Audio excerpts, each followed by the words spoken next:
ज्ञानाञ्जनशलाकया चक्षुरुन्मीलितं येन तस्मै श्रीगुरुवे नमः।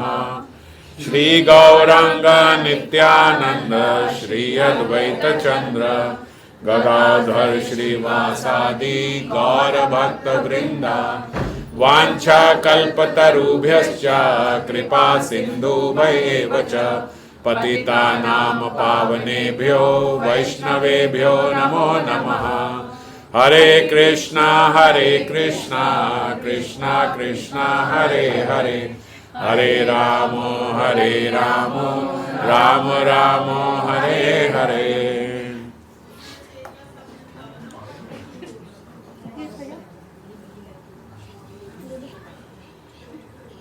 तो हम लोग चैतन्य चरितामृत के माध्यम से चर्चा कर रहे थे कि श्रीमन महाप्रभु अब जगन्नाथपुरी में हैं, सब लोग उनसे मिलने आ रहे हैं। पुरी निवासी मिलने आए थे और दो भक्त जो हैं वो नवद्वीप से जल्दी आ गए थे। कौन कौन दो भक्त हैं?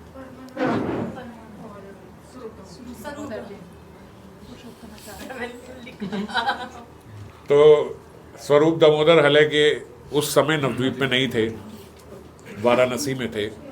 तो वो वहाँ से जब उन्हें खबर मिली तो वो पहले आ गए। और परमानंद पुरी उस समय नवद्वीप में थे, हालांकि वो नवद्वीप के नहीं हैं, मगर वो उस समय नवद्वीप में थे। उन्हें पता लगा तो अद्वैत आचार्य के यहाँ उत्सव हो रहा था और सब लोग एकत्रित होके आसपास के ग्राउंड से सब साथ में मिल के आ रहे थे। तो इसीलिए परमानंद पुरी पहले आ गए जल्दी पहुँचने के लिए।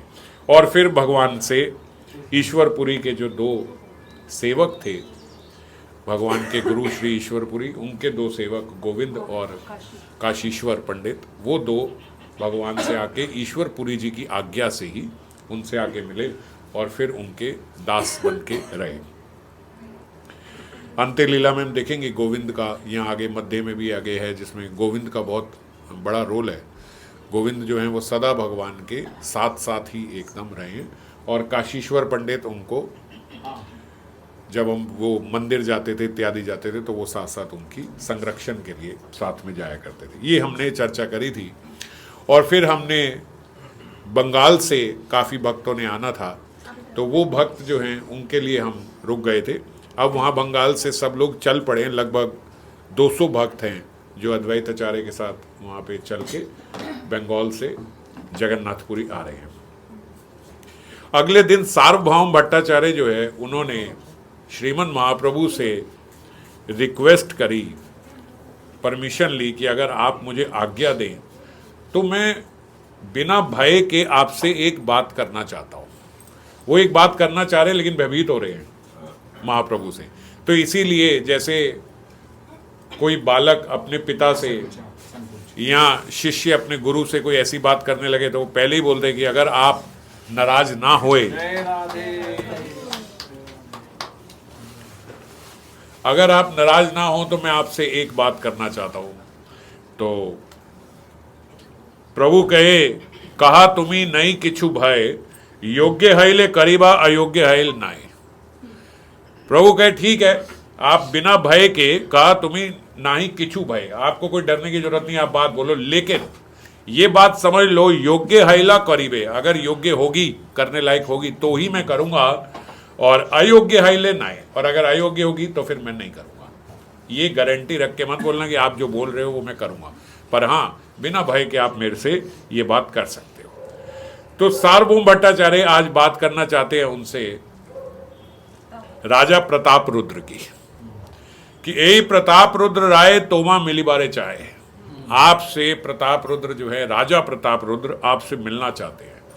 आप लोग सोचोगे इतनी बड़ी बात क्या है जिसके लिए भयभीत हो रहे हैं कि भैया राजा उनसे मिलना चाहते हैं।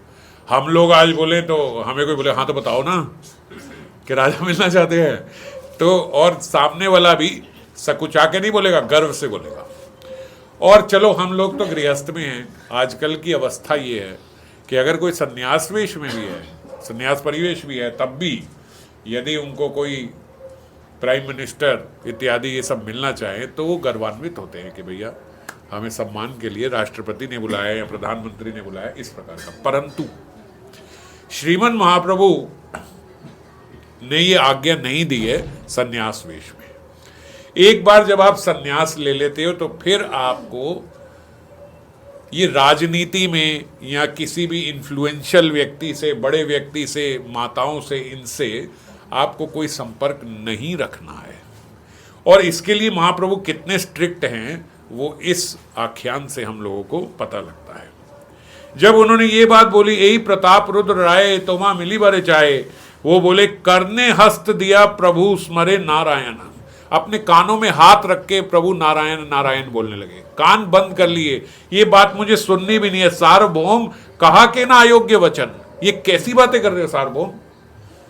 कितनी अजीब बात लग गई उन्हें कि श्रीमन महाप्रभु ने अपने कानों में हाथ रख के नारायण नारायण बोला कि ये तो मैं सुनना भी नहीं चाहता कि मैं राजा से मिलूंगा, ऐसा तो हो भी नहीं सकता। विरक्त सन्यासी अमार राजा दर्शन, स्त्री दर्शन सम विशेर भक्षण। मैं विरक्त सन्यासी हूं, विरक्त सन्यासी अमार राजा दर्शन, कि मैं विरक्त सन्यास लेके अब राजा के दर्शन करूंगा, अब राजा से मैं मिलूंगा। नहीं नहीं नहीं, ये तो कितना खतरनाक है जितना खतरनाक स्त्री दर्शन है। आजकल के युग में कोई उपमा ही नहीं है किसी की किसी बात से। राजा के दर्शन, वो कहोगे अच्छा इतने खतरनाक है, कितने खतरनाक, स्त्री दर्शन को लो, स्त्री दर्शन कौन सा खतरनाक है। तो इसीलिए हमारे लिए कविराज गोस्वामी लिखते स्त्री दर्शन सम विशेर भक्षण। स्त्री दर्शन और राजा का दर्शन कैसा है, जैसे विष पीने के बराबर। अब थोड़ा डर लगेगा आपको, अच्छा जहर पीने के बराबर है। वरना हम कहे राजा से मिलना स्त्री के मिलने के बराबर है, ओके ठीक है दोनों से मिल लेते हैं। तो राजा से मिलना, स्त्री से मिलना या विष पी लेना, ये वो बोल रहे हैं सन्यासी के लिए एक ही बात है, ये उतना ही खतरनाक है। एक सन्यासी के लिए, एक विरक्त भक्त के लिए भौतिक व्यक्ति से मिलना, जो भौतिक व्यक्ति इंद्रिय तृप्ति में लगा हुआ है, या फिर एक ऐसी माता से मिलना जो विषयों में जिसका इंटरेस्ट है। ऐसी माता कौन है जिसका विषयों में इंटरेस्ट है? सारी माताएं जो यहाँ पे है ना, क्योंकि आप सब विरक्त वेश में थोड़ी हो, सब हम सब विषयी हैं, हम सब विषयी हैं, हम सबकी विषयों में रुचि है। ऐसा कोई नहीं कह सकता कि नहीं मेरी विषय में रुचि नहीं है। तो विषयों में जिनकी रुचि हो, और राजा कौन है? राजा तो सदा विषयों में ही रहता है। राजा तो बिना विषय के रह ही नहीं सकता, उसको विषयों को ही देखना है, वो इसीलिए राजा है ना। सारे संसार, सारे उसकी प्रजा, सारे देश का विषय जो है वो राजा ही देखेगा। तो हम कहे राजा विषय ना देखे तो फिर राजा क्या रहेगा? तो राजा का तो कार्य ही है विषयों को देखना। तो ऐसी स्त्री जो विषयों में, जो विषय है, जिसके विषयों में जिसकी रुचि है, या ऐसा राजा, ऐसों के साथ, या कोई ऐसा व्यक्ति, एक जिसको हम बोलते हैं बड़ा मटेरियलिस्ट है।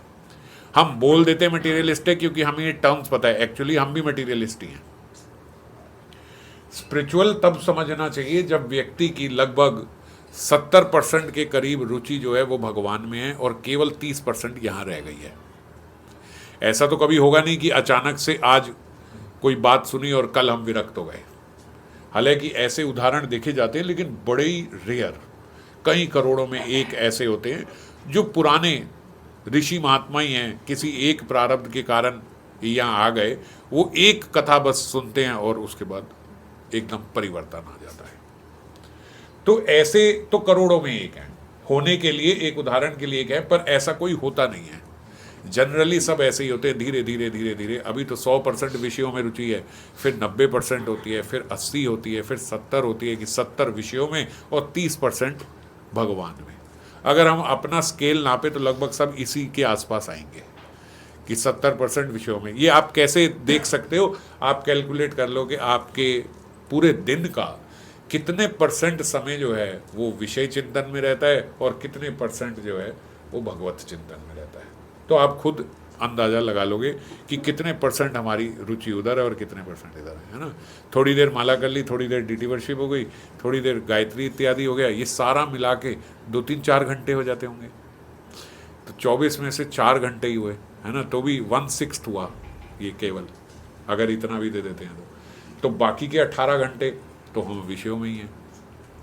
तो इसीलिए बड़ी मुश्किल से हम लोग 60-70-80% विषयों में, और 20-25-30% बस हमारा बड़े अच्छा, बहुत अच्छा साधक हो जाएगा। अगर मैं अभी भी किसी को देखूं कि भाई 30% उसका, 30% का मतलब हो गया लगभग 1/3 दिन, 8 घंटे वो भगवत चिंतन में रहता है। 8 घंटे भगवत चिंतन में रहना, बताओ कोई रह रहा है अभी? तो 8 घंटे भगवत चिंतन में रहने वाले की कितनी रुचि हुई है? 30%। तो इसीलिए हम लोग सब अभी विषयी हैं, मटेरियलिस्ट ही हैं, और हम जैसों के भी दर्शन करना सन्यासी को मना है कि भैया इनके दर्शन नहीं करने। ज़्यादा से ज़्यादा वो लोग एक मंदिर में, मठ में कहीं बैठ के अगर प्रवचन दे रहे हैं, आप सुन लो, पर एकांत में मिलना वो लोग मिलते नहीं हैं, समझ गए? इसीलिए बड़े बड़े विरक्त भक्त जो हम देते हैं वो कहीं जाके, आज समय ऐसा है ना कि बच नहीं सकते, तो वो क्या करते हैं, वो कहीं एकांत में जाके भजन कर रहे हैं। हम अपने जीवन में कभी देख भी नहीं पाएंगे। आप 100 बार गोवर्धन परिक्रमा कर लाओ, मगर वो ऐसा एकांतिक भक्त जो गोवर्धन में ही बैठ के परिक्रमा करना है, आप उसके दर्शन नहीं कर पाओगे। ऐसे छुप के कर रहे हैं वो, ऐसे नहीं कि पाथ पे ही साइड पे बैठे हुए हैं कि जो आए देखता जाए कि भाई भजन कर रहे हैं ना, वो मिलेंगे ही नहीं, दिखेंगे ही नहीं। तो जो बिल्कुल विरक्त वेश में है वो दर्शन करना ही नहीं चाहते। और कहीं कहीं हम लोग भक्तों का, ऐसे विरक्त संतों का भक्तमाल में सुनते हैं कि जब कहीं से, अब भगवान भी उनके पीछे पड़े रहते हैं, उनकी ख्याति करा देते हैं कहीं ना कहीं से, जैसे माधवेंद्रपुरी भागते जा रहे हैं और भगवान उनका ख्याति कराए जा रहे हैं। तो कहीं ना कहीं से अगर हो भी जाती है, तो एक बार श्री राजेंद्र प्रसाद जी अपनी कथा में बता रहे थे कि एक ऐसे भक्त थे, वो सदा उनकी रुचि जो है वो श्रवण में रहती थी, श्रवण करते रहते थे हर समय। कभी भक्तमाल पढ़ रहे हैं, कभी भागवतम पढ़ रहे हैं, कभी हर समय श्रवण करते रहते, और जब श्रवण नहीं करते तो नाम लेते रहते। 24 घंटे का यही कार्य है, या नाम ले रहे हैं या श्रवण कर रहे हैं। और बोले उनका लोगों को पता लगा कि भाई, क्योंकि एक आध लोग उनके पास पहुंच गए, महाराज आप तो हर समय इसमें रहते हो, हमारा कल्याण करो, हमारे पास ये समस्या, ये है वो है। अब वो क्या करें, उन्हें तो है कि ये जाए यहाँ से, मेरा समय। उन्होंने कहा अच्छा क्या है ये समय, अच्छा जाओ ये ठीक हो जाएगी, जाओ। अब संत महात्मा ने बोल दिया ठीक हो जाएगी, वो गए, ठीक हो गई। 100 लोगों को बताया, मैं उन महात्मा के पास गया, समस्या बताई, उन्होंने तो ऐसे कर दिया, ठीक हो जाएगी, ठीक हो गई। ओहो भैया, लाइन लग गई वहाँ पे, महात्मा हमारी ये समस्या, वहाँ महात्मा कहे जाओ जाओ जाओ ठीक हो जाएगी, ठीक, सबकी ठीक हो जाएगी, सब ठीक हो रहे हैं।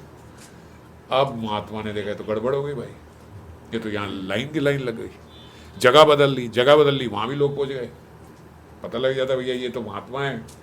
अब वो क्या करते, कथा, उन्होंने कहा ऐसा तो मेरा श्रवण हो नहीं पाएगा। मान लो हम बाहर कुटिया में बैठे, 100 लोग बैठे, 100 लोग आए, 100 लोगों को अपनी कथा सुनानी शुरू कर दी। अच्छा चलो ये कथा सुनो, सब लोगों को कथा सुनाए। वो कह रहे महाराज हमारी बात तो सुनो, बोले वो यही समाधान है, कथा सुनो कथा सुनो कथा सुनो। सबको सुनाने लगे, सब लोग भाग गए। थोड़े समय के बाद लोगों ने आना बंद कर दिया। अब एक आध चुटका मुटका लोग उनके पास पहुंच जाते, उनको भी कथा सुनाने शुरू कर दे। वो कहते अच्छा महात्मा हमारी बोले आपका यही जवाब है, आप ही कथा सुन जाओ, आपका समाधान हो जाएगा। अरे महात्मा आपने तो समस्या ही नहीं सुनी, समाधान, अरे ये कथा सुन के जाओ। वो उनको सुनाने लगे। बोले फिर तो ऐसा हो गया, एक भक्त ने बोला, उनको इसका भी व्यसन लग गया कथा सुनाने का। बोले एक भक्त ने बोला महाराज अच्छा मैं जा रहा हूँ यहाँ से। बोले कैसे आए हो? बोले स्कूटर से आया हूँ। बोले कोई बात नहीं, स्कूटर में पीछे बैठ गए, बोले तब तक मैं कथा सुनाता हुआ जाता हूँ, मेरे को छाता पे उतार देना।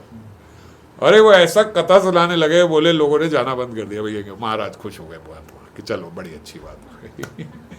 तो कोई महात्मा के पास कथा सुनने नहीं जाता, जबकि जाना तो इसीलिए चाहिए, महात्माओं के दर्शन इसीलिए करने चाहिए, भाई कथा सुन ले, उनसे नाम महिमा सुन ले सको। वो सुनने नहीं जाते, वो इसीलिए जाते हैं कि हम अपनी समस्या बताएं और ये उसका समाधान कर दें। या फिर हम कथा में भी थोड़ी रुचि, कीर्तन में भी थोड़ी रुचि, नाम में भी थोड़ी रुचि इसलिए लेते हैं कि हमारे मन में जो प्रश्न है उनके उत्तर मिल जाए, या फिर हमारी जो समस्या है उसका समाधान हो जाए। नाम से ही समाधान होगा, नाम से ही सब होगा, तो इसीलिए नाम और ले लेते हैं।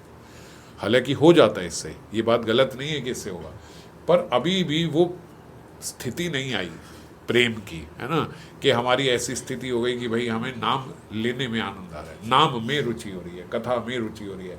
महाप्रभु की कथा केवल महाप्रभु के बारे में जानने के लिए सुनना है, हमारी उनसे प्रीति है इसलिए सुनना है। आज जिनसे प्रीति होती है उनके बारे में और सुनने का मन करता है। तो जब ऐसी अवस्था आए और ज़्यादा समय के लिए आए, तब हम समझेंगे हाँ भाई अब ये व्यक्ति विषय नहीं रहा है, अब इसके विषय कम होते जा रहे हैं, अब व्यसन हो गया इसको। जैसे आप आजकल सुनता हूँ मैं कि लोग वेब सीरीज़ देखते हैं तो बोले एक ही दिन में 8-8 10-10 सीरियल देख लेते हैं, भैया छूटता नहीं है। बोले एक बार देखा ना फिर छोड़ नहीं पाते, ऐसा लगता है कि बस और आगे और आगे और आगे ऐसा। और अगर हम कथा की बात कर रहे हैं कि भैया यहीं बीच में रोक रहे हैं, अभी महाप्रभु से सब लोग मिलने आएंगे, वो आएंगे, चलो अगली बार बात कर लेंगे। अगले सप्ताह गए, चलो इस बारी कथा नहीं हो रही, अगली चलो अगली बार हो जाए, हमें कौन सा फर्क पड़ रहा है।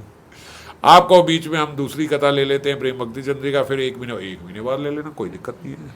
तो कोई रुचि नहीं आ रही है, नहीं तो व्यक्ति कहे नहीं अभी बताओ भाई कुछ हो रहा है, हमें जल्दी और पता, आपने कहाँ ख़त्म किया था बताओ, हम घर जाके पढ़ लेंगे आगे क्या था, फिर आप बाद में सुना देना। ऐसी कोई हमारे भीतर रुचि नहीं है। राधा रस सुधा निधि चल रही है, बड़ा आनंद आ रहा है, बहुत आनंद आ रहा है। एक दिन बंद होती है, दूसरे तीसरे दिन आते हैं लोगों के मैसेज आते हैं, फिर ले लो, शुरू कर लो। हम भी ढीले हैं, नहीं होती, और फिर एक हफ्ते बाद सब कहते चलो छोड़ो, वो वाली शुरू करो, दूसरी वाली। अब ये बहुत भी हो भी गया था, बड़ा मोनोटनस सा हो गया था वो लीला सुन के ना, फिर थोड़ा ऐसे हो जाता है, अब थोड़ा अनर्थ निवृत्ति भी ले लो। तो हम हमारी किसी भी चीज़ में रुचि नहीं हो रही है, रुचि से नहीं सुन रहे हैं। ये सिर्फ अच्छा है कि अच्छे संग में है तो हमें लगता है कि यही सही चीज़ है, कम से कम संसारी बात हमारे कानों में ना जाए तो ये सुन लेते हैं। तो ये प्रथम अवस्था है, अवस्था अच्छी है, यही अवस्था होती है। अब कोई बच्चा केजी में है और उसने डॉक्टर बनना है तो उसको ये तो नहीं कहेंगे ना क्या केजी में पढ़ रहा है, अगर डॉक्टर बनना है तो मेडिकल की पढ़ाई कर, ऐसे तो नहीं कहेंगे, भाई केजी से ही शुरू होएगा। तो इसीलिए वो भी अवस्था जरूरी है, पर 2-3 साल बच्चा केजी में ही रह जाए तो वो बात सही नहीं है ना। तो इतने सालों तक हमारी यही अवस्था बनी हुई है, ये बात सही नहीं है। अवस्था तो ठीक है, ये प्राथमिक अवस्था, मगर देखते हैं कि 8 साल हो गए, 9 साल हो गए, अभी प्राथमिक अवस्था में ही है, अभी फर्स्ट में ही बैठा है बच्चा। तो ऐसे बच्चे को क्या कहोगे, ये मेंटली रिटार्डेड है, यही बोलोगे ना आप। अगर कोई बच्चा फर्स्ट में है 8 साल से, आप क्या बोलोगे उसे, ये गोबर है, कुछ नहीं कर सकता, ये इसका दिमाग नहीं है। और हमारी क्या अवस्था है, सेम है, 8 साल हो गए, 10 साल हो गए, उसी प्राथमिक अवस्था में, उसी कक्षा में हम लोग बैठे। तो इसीलिए हम जब किसी को बोलते हैं ना ये बड़े मटेरियलिस्ट लोग हैं, अरे आप भी मटेरियलिस्ट ही हो, मैं भी मटेरियलिस्ट ही हूँ, हम सब विषयी हैं, हम आध्यात्मिक नहीं हैं। तो और अगर विषयी लोगों का हम लोग संग करेंगे तो और विषयी बनेंगे। अब मान लीजिए कि अगर हम 80% विषयी हैं और 20% अध्यात्म है, तो 80% वालों का अगर संग करोगे तो वो ही 90% हो जाएगा। 20% जो आध्यात्मिक है उनका संग करोगे तो 25 पे बढ़ोगे, 30 पे बढ़ोगे, है ना। तो इसीलिए हमें भी कोशिश करनी चाहिए कि जो हर समय विषय वार्ता करता हो उसका संग ना करें, और उसका संग ना करे से पहले हम भी ये बात सीखें कि हम विषय वार्ताओं में ज़्यादा संलग्न ना हो। जहाँ विषय वार्ता होती हो थोड़ा छोड़ दो। महाप्रभु राजा से मिलना है, ये राजा से मिलना है, ये बात सुन के कान पकड़ लेते हैं कि राजा से मिलना है, ये बात मेरे कानों में भी ना जाए, ये तो मुझे बोलो भी मत। और हम तो विषयों की वार्ता सुनते हैं तो 2 कान और खुल जाते हैं, वही क्या बता रहा है ये। तो विषय वार्ता से बचना बहुत जरूरी है। क्या क्या समस्या हो गई, क्या समस्या हो गई, नहीं मिल रहे,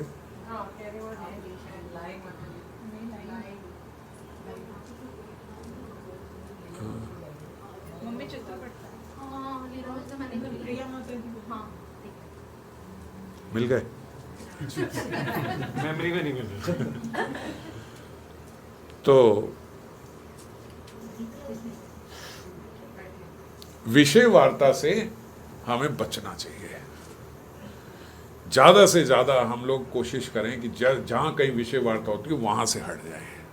जहाँ विषय वार्ता, अगर आपका जैसे हम कह रहे हैं 70-80% समय तो विषयों में ही जाता है, तो वो विषय चिंतन होता क्यों है, क्योंकि विषय वार्ता, अगर आपने अपने दिन का आधा घंटा भी विषय वार्ता में दे दिया तो अगले 4 घंटे उसके चिंतन में निकलेंगे। तो इतना बड़ा परसेंटेज आपका दिन का क्यों खराब हुआ, क्योंकि आपने वो छोटा सा समय विषय वार्ता में दे दिया। आपको लगा इससे क्या फर्क पड़ता है, बहुत फर्क पड़ता है। वो वार्ता तो 10 मिनट की 20 मिनट की है, पर उसका चिंतन हो सकता है 10-20 दिन रह जाए उसका चिंतन। ज़्यादा भी रह सकता है। तो इसीलिए इन वार्ताओं से बचो, इन चर्चाओं से बचो।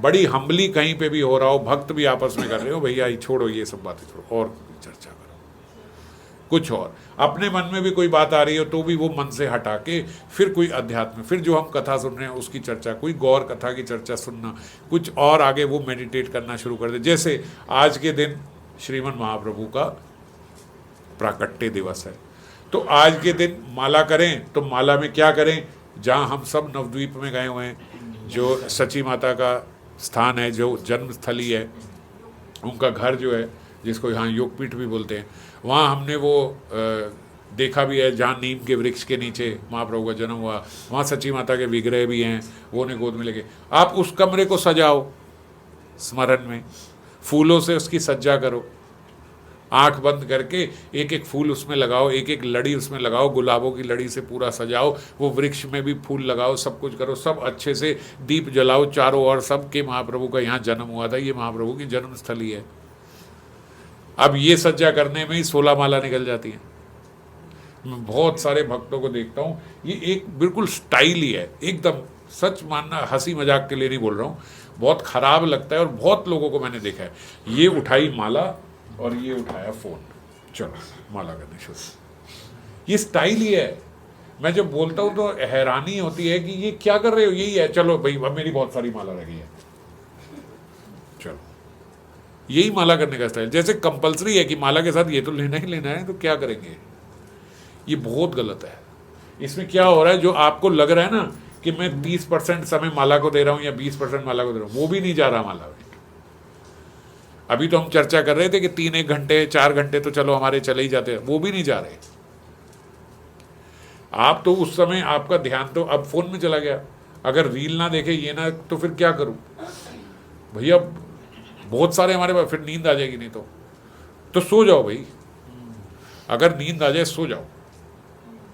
अगर आपको लगता है कि माला करने से मुझे नींद आ जाएगी तो सो जाओ ऐसे, लेकिन माला करने से तो फिर कोई फायदा नहीं है। उसमें क्या हो रहा है, केवल आपका अहंकार की पूर्ति हो रही है कि मैं रोज 90 माला करके ही सोता हूं, बिना करे नहीं सोया। इससे तो अच्छा आपका अहंकार टूट जाए, 64 करके सो जाओ। पता तो लगेगा कि भैया बिना फोन के मेरे से नहीं हुई, 26 माला छूट गई। 26 माला छूटने से कोई अपराध नहीं होगा। अगले दिन आपकी चेतना में आ जाएगा कि सुबह ही कर लो, नहीं तो रात को नींद आ जाती है। यही तो भय बैठेगा ना, नहीं तो रात को नींद आ जाती है तो सुबह ही करनी पड़ेगी मुझे।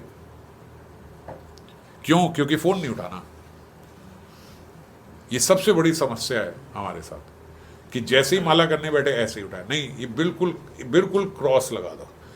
माला आपकी कम हो जाए, कम कर दो, लेकिन फोन के साथ माला मत करो। माला के समय केवल माला, और ज़्यादा से ज़्यादा, क्योंकि मन में क्या है, मन को कंट्रोल, मन सटल है, ये ग्रॉस नहीं है। फ़ोन तो मैं अपने हाथ से हटा दूंगा, ये मेरे हाथ में है। अच्छा, ग्रॉस है ना, मैं नहीं यूज़ कर रहा, मैंने हटा दिया, मैंने कसम खा ली मैं आज के बाद फ़ोन माला के साथ नहीं उठाऊंगा। पर चिंतन को रोकना बहुत मुश्किल है, क्योंकि चिंतन सटल है। तो चिंतन बार बार जाएगा विषयों की ओर, कोई बात नहीं, फिर उसे प्यार से खींच के, अच्छा वो क्या बताया था महाप्रभु से, कौन कौन मिलने आए थे, थोड़ा रिकॉल करें। मैं भी ऐसे ही करता हूँ। अच्छा कौन आए थे, कौन आए थे, स्वरूप दामोदर आए थे। अच्छा उनका पहले वाला नाम क्या था, उनके गुरुजी का नाम क्या था, वो क्या, कहीं तो अटक जाओगे जहाँ अटके। अच्छा जरा ये सुने कि भैया अब अभी सुनेंगे कि ये क्या था, ये क्या था, ये दिमाग में आ गया। अच्छा ये नहीं, अच्छा और पहले कौन आए थे, अच्छा ये कौन आए थे, जो भी आपने जहाँ से भी कोई भी कथा सुन रहे हो उसको रिकॉल करना शुरू किया। और फिर नहीं तो हमारे कुछ तो रोज के हैं ही हैं कि भैया परिक्रमा करनी है, नवद्वीप में सारे दर्शन करने हैं। अब जैसे आप कुछ भक्त जयपुर होके आए हो तो अभी ताज़ा है, तो रोज स्मरण में मदन गोपाल जी के दर्शन करने हैं, मदन मोहन जी के, हमें गोपीनाथ जी के दर्शन करने हैं, गोविंद देव जी के दर्शन करने हैं, परिक्रमा करनी है गोविंद देव जी की, ऐसे 4 परिक्रमा, गोपीनाथ जी की परिक्रमा करनी है हमने। और ध्यान होना चाहिए कि जब हमने वहाँ छत पे देखा तो वहाँ क्या क्या पेंटिंग लगी हुई थी, किन किन के चित्र थे, क्या था। इससे क्या है कि आपका सारा समय जो है वो अध्यात्म में रहेगा। और जो चीज़ फ्रेश है ना, जैसे अभी अभी होके आया, अभी फ्रेश है, तो ये फ्रेश में अगर आपने 10 दिन स्मरण कर लिया, अब वो कभी हटेगा नहीं। जैसे बोलते हैं ना, नया नया याद किया तो रिवीजन अभी करो 10 दिन, अब वो कभी भूलोगे नहीं। तो ऐसे ही ये फ्रेश है, ये वाले दर्शन। अब ये फ्रेश दर्शन को फिर हम स्मरण करना प्रारंभ करें। नवद्वीप जाएं, फ्रेश है, अभी फिर नवद्वीप के दर्शन करने शुरू कर दिए। राधा कुंड तो हम लोग जाते ही रहते, तो रोज राधा कुंड के उसी क्रम से, जैसे हम आश्रम से शुरू होकर हमने परिक्रमा शुरू करी, उसी क्रम से रोज हम वो करेंगे ही करेंगे परिक्रमा, है ना। तो ये जब हम करते हैं तो बहुत सारा समय जो है, क्योंकि हमारे पास जैसे एक बच्चे को एक सिलेबस दे दिया जाता ना, अगर मैं ऐसे ही कहूँ बच्चे को चले अब पढ़ ले, क्या पढ़, अभी कुछ भी पढ़ ले, कुछ भी पढ़ने में उसकी पढ़ाई नहीं होगी। और अगर उसको बोले ना 3 दिन के अंदर ये चैप्टर करना है, फिर वो लेके बैठेगा, उसको कोर्स मिल गया है, एक टाइम मिल गया है।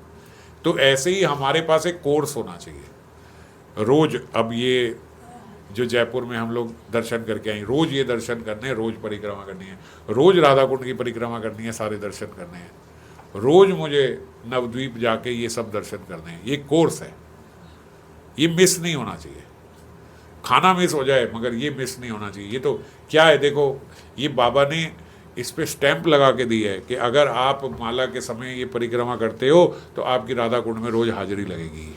रूप गोस्वामी ने 64 में से 5 अंगों को बताया, मुख्य हैं। उन 5 अंगों में एक अंग धामवास है, और जो व्यक्ति रोज माला में स्मरण करते हुए वहां पे पहुंच रहा है, उसको धामवास का ही लाभ मिलेगा।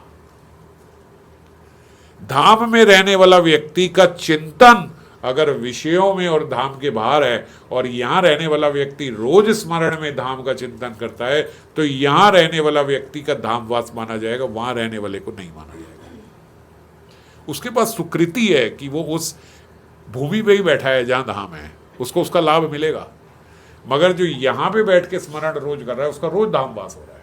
आपका रोज राधा कुंड स्नान हो सकता है, आपकी रोज राधा कुंड की परिक्रमा हो सकती है, आपका रोज नवद्वीप दर्शन हो सकता है। राधा कुंड में रहता हुआ व्यक्ति केवल राधा कुंड में ही है, दोनों जगह का स्मरण करता हुआ व्यक्ति नवद्वीप में भी है और राधा कुंड में भी है। समझ गए? तो इसीलिए विषय चिंतन, विषय वार्ता से हटेंगे तो हम विषयी की कैटेगरी से हट पाएंगे। अभी तो विषय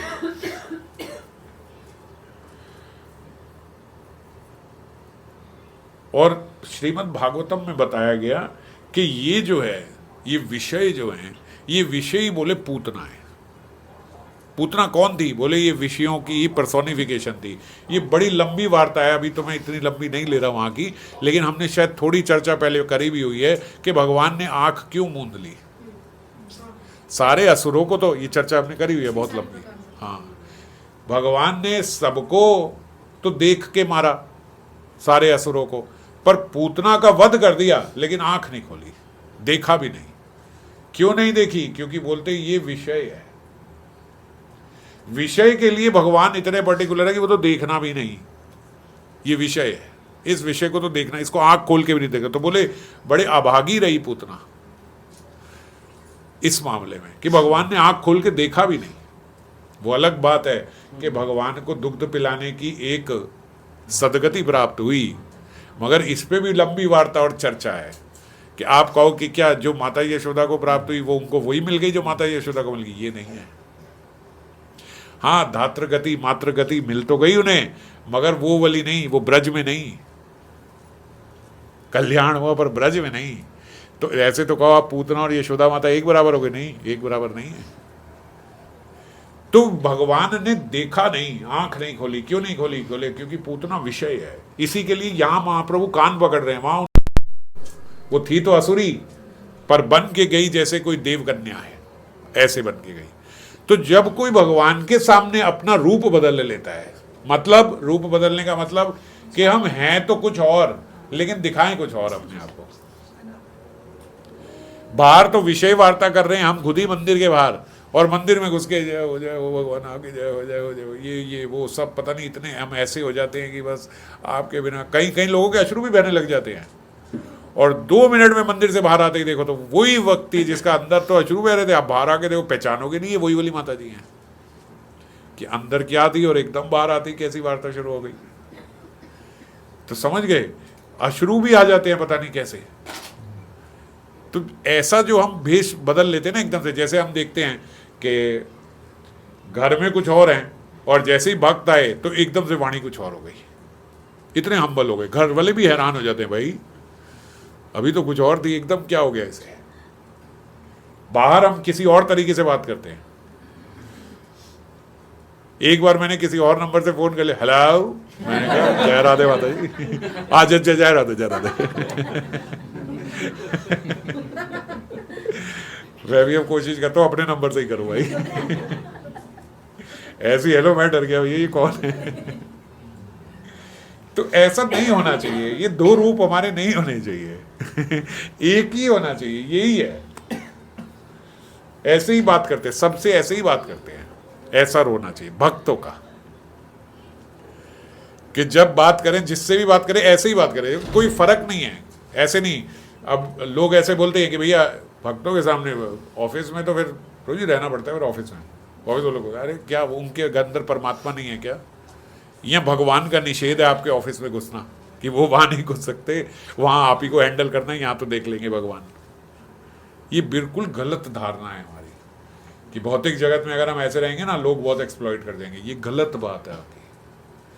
आप ऐसा सोचते हो इसलिए एक्सप्लॉइटेशन होता है, क्योंकि आपने ऐसा ही सोचा है कि ऐसा होगा, तो ऐसा हो रहा है। हर प्रत्येक जीव के भीतर परमात्मा है। ऐसे तो नहीं है ना कि हमारे ऑफिस वालों के अंदर परमात्मा नहीं है, परमात्मा लेस बॉडी बनी है ये, सबके भीतर परमात्मा है। और परमात्मा ही रेसिप्रोकेट करते हैं जब हमारी दृष्टि सबके प्रति एक जैसी रहती है। अगर भक्तों के लिए अलग है और बाहर अलग है, अगर वाणी फर्क है यहाँ पे और बाहर में, तो फिर आप ही अपना नुकसान कर रहे हो। आप इनवाइट कर रहे हो, आप खुद बोल रहे हो कि नहीं, यहाँ भगवान आपकी जरूरत नहीं, यहाँ मैं देख लूंगी, यहाँ मैं अपनी वाणी से और अपनी चतुराई से सब संभाल लूंगी, आपकी अभी जरूरत नहीं है।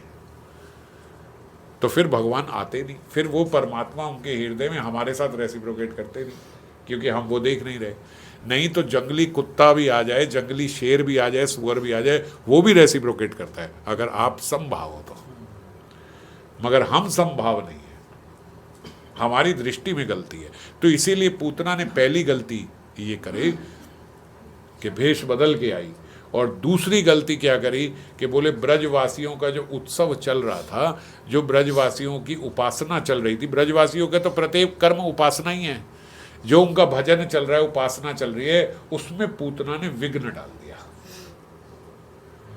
तो भक्तों के जीवन में अगर आप विघ्न डाल देते हो तो आप बिल्कुल पूतना वाला ही कार्य कर रहे हो।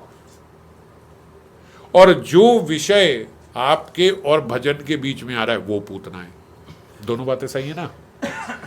जो मेरे और मेरे भजन के बीच में आए वो पूतना है। अगर मान लीजिए मोबाइल, जैसे मैंने कहा मोबाइल देखते हैं, तो मोबाइल इस समय पूतना है। क्यों? क्योंकि ये और मेरे और भजन के बीच में आ गई। अगर आपके मन में विकार आ रहे हैं तो आपका मन उस समय पूतना है, हटा दो उसको भी। नहीं, मुझे नहीं सोचना ये सब। ये बड़ी समस्या है कि मन में ये आ रहा है, मन में वो आ रहा है, तो हम उसी को एंटरटेन करे जा रहे हैं। छोड़ो उसको, अभी नहीं, अभी भजन कर रहे हैं। कोई व्यक्ति बीच में आके अरे ये करे, नहीं, ये सब नहीं। किसी का फोन आया आपको, ये तो अभी तो उठाना जरूरी है, नहीं, उस समय नहीं, बाद में। उस समय वो पूतना बन जाएगी, क्योंकि आपके और उसके। और अगर आप किसी के भजन के बीच में बाधा बन रहे हो, आप कैसे बाधा बन सकते हो? बोले आप ऐसी बात बोल सकते हो कि उसका 4 दिन भजन ना हो, तो उसके भजन के विघ्न का कारण कौन बने? आप बने।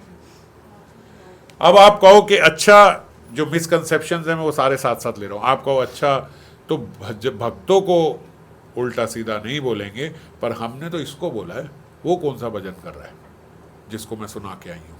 ये तो भजन नहीं कर रहा। तो बोलते एक बार जिसके मुंह से राम कृष्ण हरि जिसके मुख से निकला हो वो वैष्णव है। वो कुछ तो करता होगा, थोड़ा करता होगा, आपसे कम करता होगा, कुछ तो करता होगा। जो भजन वो करता है उसके बीच में आपने बाधा दे दी। तो किसी के हृदय को भी आप बीण करने वाले शब्द बोलोगे, दुखाने वाले शब्द बोलोगे, तो उस समय आप भी पूतना ही हो। कहाँ हम अपने आप को आध्यात्मिक स्पिरिचुअल पर्सनैलिटी समझ रहे हैं, और कहाँ देखो हमारी स्थिति विषय और विषय से पूतना तक पे हम पहुँच गए। और ये सब हम करते हैं, ऐसा नहीं है कि ये एक धारणा है, ये सब हम करते हैं। हम ऐसे शब्द बोल देते हैं कि अच्छे अच्छों का भजन छूट जाए, उस समय उनका मन ना लगे। आपको आधा घंटा, मैं 3 मिनट में ऐसे शब्द बोल देती हूँ, भाई वो भजन नहीं कर पाएगा 3 दिन। मुझे आधा घंटा नहीं चाहिए। आप गर्व से बोलते नहीं हो, मगर करते यही हो। तो इसीलिए बहुत ध्यान रखना होगा, कोई भजन कर रहा है तो सहयोगी बने उस बात का। और सहयोगी हम कब नहीं होते? जब हमारे विषय भोग में बाधा बनती है। समझ गए? घर में ज्यादातर समस्या क्या है? अगर हमारे विषय भोग में कोई बाधा बन रहा है तो उसको हम छोड़ेंगे नहीं। लड़ाई तो इसी बात की है ना, इस बात की तो नहीं है ना कि ये मेरे घर वाले मुझे भजन नहीं करने दे रहे, ये नहीं करने दे रहे। इससे कोई नहीं लड़ रहा, इससे लड़ रहे हैं कि ये मेरे विषयों को भोगने नहीं दे रहा ठीक से, ये तंग करता है, ये मुझे ये नहीं करने दे रहा है, ये मुझे मेरे हिसाब से ये नहीं करने दे रहा है।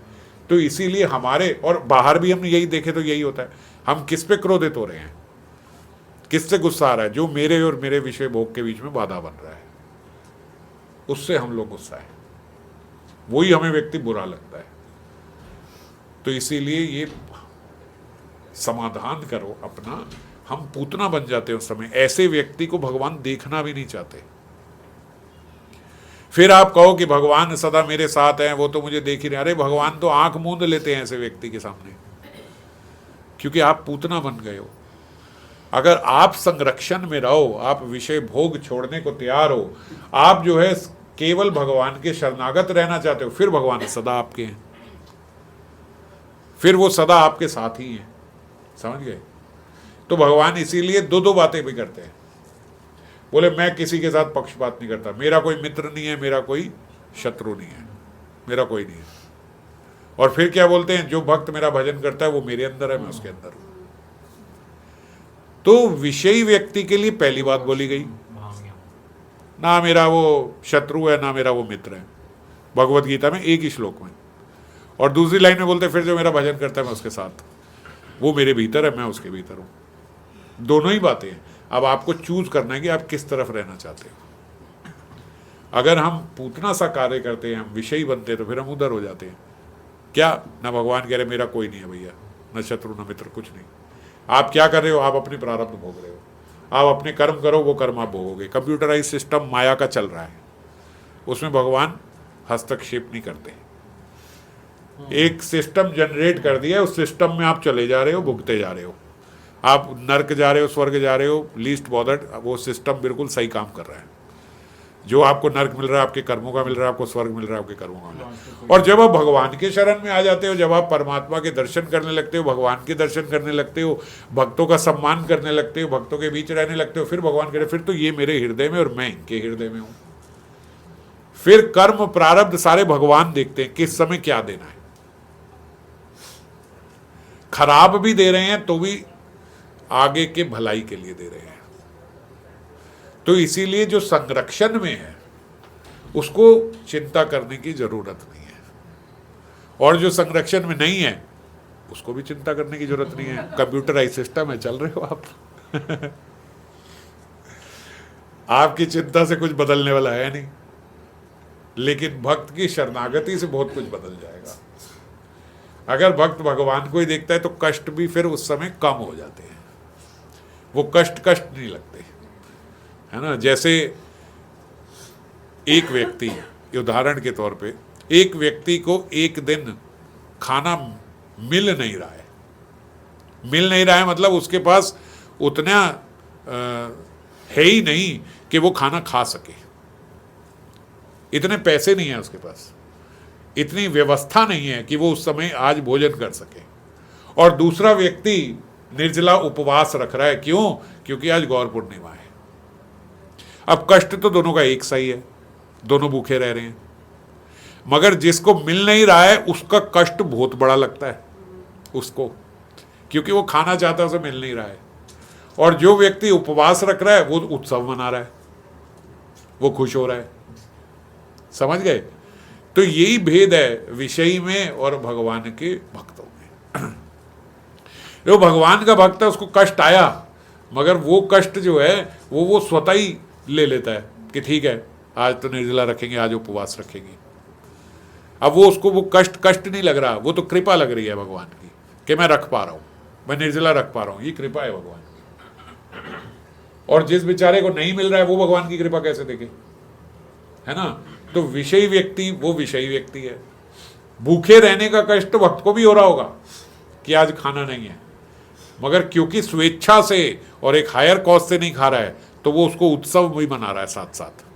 स्पिरिट हाई है और उसकी स्पिरिट एकदम लो है, एक ही भक्ति बन गई है ना। तो इसीलिए जब हम विषयी, समझ में आ रही है ना, जब हम विषयों में रहते हैं, जब हम विषयी बन जाते हैं, जब भगवान के कहीं दर्शन नहीं कर रहे, भगवान के संरक्षण में नहीं है, भक्तों से साथ कोई लिहाज नहीं है हमारा बातचीत में, जब इस प्रकार के हम बन जाते हैं तो फिर भगवान बीच में हस्तक्षेप नहीं करते। आप माया के सिस्टम में चल रहे हो, आप दुख भोगोगे, प्रारब्ध आपके आएंगे, सब आपको लेके जाएंगे, और यहाँ प्रारब्ध आएंगे भी तो वो प्रारब्ध भजन बन जाएंगे, वो भक्ति बन जाएंगे। तो संभव नहीं है। सार्वभौम कहे सत्व तुम्हार वचन, जगन्नाथ सेवक राजा किंतु भक्त उत्तम। आपके सार्वभौम कह रहे हैं कि आपके वचन सत्य हैं प्रभु, आप ठीक कह रहे हो, लेकिन मैंने बात ऐसे ही नहीं बोली है। जगन्नाथ सेवक राजा किंतु भक्त उत्तम, ये जो राजा है ये केवल राजा नहीं है, ये विषय नहीं है, ये भक्त उत्तम है, बहुत उत्तम भक्त है और जगन्नाथ जी का सेवक है। प्रभु के तथापि राजा काल सर्पकार, तथापि तब भी राजा जो है वो काल सर्पकार, काल सर्प के बराबर है, काले सांप के बराबर है। काष्ठ नारी स्पर्शे यही चे उपजाए विकार। बोले कैसे? बोले ये राजा जो है इसको तब भी सांप ही समझना चाहिए, सांप के साथ मित्रता नहीं होती, पता नहीं कब डस ले। कैसे? बोले कैसे? जैसे काष्ठ की नारी हो, काष्ठ की मतलब मान लीजिए लकड़ी का कोई मैनिक्विन है, तो ये लकड़ी की भी अगर कोई स्त्री आकार में बनी हो, उसको भी देखने से जीव के भीतर विकार जागृत हो जाते हैं। अगर लकड़ी की काष्ठ की कोई स्त्री बनी हो और उसको स्पर्श कर रहा है, उसके भीतर भी विकार जागृत हो जाएंगे। आप मोबाइल पे ही उल्टे सीधे चित्र देख लो, चित्र, आपके भीतर विकार जागृत हो जाएंगे। वो रियलिटी नहीं है, चित्र है, मगर आपके, अब मैं काष्ठ इसलिए नहीं ले रहा हूं क्योंकि काष्ठ से आप समझोगे नहीं, भाई कहाँ लकड़ी की लड़की देखेंगे तो हमें कुछ हो जाएगा, मगर एआई जनरेटेड कोई आप लड़की का चित्र देख लो तो आपके भीतर विकार जागृत हो जाएंगे। आप उल्टे सीधे चित्र देख लो, चाहे स्त्री हो चाहे पुरुष हो, हमारे भीतर विकार जागृत हो जाएंगे। तो बोले ऐसे ही जैसे उनको भी नहीं देखना चाहिए, काष्ठ की स्त्री को भी स्पर्श नहीं करना चाहिए, ऐसे ही राजा चाहे कैसा भी हो तथापि, लेकिन वो सर्प के बराबर है। और जो व्यक्ति भजन करना चाहता है उसको भौतिक व्यक्ति से और स्त्री से दूर रहना चाहिए, देखना भी नहीं चाहिए किसी स्त्री के देह की तरफ। ये श्रीमन महाप्रभु की आज्ञा है, विरक्त के लिए नहीं, भक्त के लिए। इस बात को समझ लो, ये आज्ञा किसके लिए है? साधारण भक्तों के लिए, साधारण भक्तों के लिए, विरक्तों के लिए नहीं बोला है, साधारण भक्तों के लिए उन्होंने ये बोला है कि जो व्यक्ति, किनके लिए? जो व्यक्ति भजन करना चाहता है। अब इसमें कहीं विरक्त तो नहीं आए? जो व्यक्ति भजन करना चाहता है उसको भयभीत होना चाहिए विषय व्यक्ति से संपर्क करने में, विषय वार्ता करने में उसे डरना चाहिए, किसी स्त्री की ओर झांकने से, देखने से उसे डरना चाहिए, उसके अंगों को भी नहीं देखना चाहिए, देखना भी नहीं चाहिए। और हम लोग आज मोबाइल पे, टीवी पे, इंटरनेट पे क्या क्या नहीं देख रहे हैं, कैसे कैसे सीरियल, कैसी कैसी मूवीज, क्या क्या हम सब नहीं देख लेते, और फिर हम सोचते हैं कि हमें कुछ नहीं होता इन सब चीज़ों से। ऐसा नहीं है कि नहीं होता। ये हमने कितनी बार उनकी वो कथा सुनी है, व्यासदेव और उनके शिष्य जैमिनी ऋषि की, आप सबको ध्यान ही है। वो जैमिनी ऋषि हैं और बहुत बड़े विरक्त हैं, और वो उलझ गए व्यासदेव जी से, भैया ये कैसे लिख दिया आपने कि चाहे अपनी माता हो, पुत्री हो, तब भी स्त्री है, उसके साथ एक आसन में नहीं बैठना चाहिए, ये क्या बात कर दी आपने? हमें क्या, हम तो ऐसा कभी कल्पना भी नहीं कर सकते, हम तो स्त्री की ओर कभी आकर्षित ही नहीं हो सकते, ऐसा तो कुछ है ही नहीं, और आपने तो इतना आगे तक लिख दिया। व्यासदेव ने कहा मुझे ज़्यादा हो सकता है ना बताओ, आप थोड़ा और इस पर चिंतन करना, फिर दोबारा चर्चा करेंगे। और फिर आप सब जानते ही हो, उसी दिन व्यास ऋषि ने कहा कि ठीक है, आप जरा सबका ध्यान रखना, मैं जा रहा हूँ। और रात के समय एक स्त्री आई और आखिरी में मैं पहुंच जाता हूँ, कथा तो आप सबको मालूम है। बोले मेरे को विवाह करना है। जैमिनी ऋषि उस स्त्री से ऐसे असक्त हो गए, मुझे विवाह करना है आपसे, अभी करना है। स्त्री ने कहा मैं विवाह तो तब करूंगी जब तुम, रात तो है ही, इसमें अपने मुंह पे कालक पोत के गधे के ऊपर बैठ के मेरे साथ ये देवी के मंदिर में चलो तो तुम्हारे साथ विवाह कर लूंगी। अब जैमिनी ऋषि जो इतने बड़े विरक्त संत हैं, वो बोले चलो अंधेरा है, अंधेरे में कौन देख रहा है। अपने मुंह पे कालक पोतली खुदी, गधे के ऊपर बैठ गए और उस स्त्री का हाथ पकड़ के वो देवी के मंदिर में चले गए कि चलो तुम्हारे से विवाह करे। और देवी के मंदिर में पहुंचे तो स्त्री नहीं है जिसका हाथ पकड़ा हुआ, व्यास देव है। एक खींच के थप्पड़ क्या हो रहा है ये? तुम तो मुझे कह रहे थे कि ये क्या लिख दिया, चिंतन किया कि नहीं किया, ये क्या हो रहा है अब? उसके बाद होश आ गई, ये मैं क्या कर रहा हूं। इतना पागल हो गया कि विरक्त वेश में होके मुंह पे कालक पोत के गधे के ऊपर बैठ के यहां तक आ गया मैं। कोई स्वप्न नहीं है, असली में मैं ये कर रहा हूं। ऐसा नहीं सोचना चाहिए हम लोगों के, देखो जैमिनी ऋषि, जैमिनी ऋषि ये कर सकते हैं तो हम सब कुछ नहीं है ना। और कई बारी भगवान बड़े बड़े भक्तों का भी ऐसे परीक्षण करते हैं। क्यों करते हैं? ताकि इस छोटे से इंसिडेंट से वो समझ जाए और फिर आगे बड़ा बन सके। अब उसकी गति तीव्रता से होगी। तो कई बारी ऐसे हमारे अवगुण, हमारा अहंकार खत्म करने के लिए भगवान हमारे अवगुण हमारे सामने लेके आते हैं। ये देखो, तुम्हें लग रहा था तुम इससे सरपास कर चुके हो, तुम इससे आगे निकल गए हो, ये देखो अभी यहीं फंसे हो।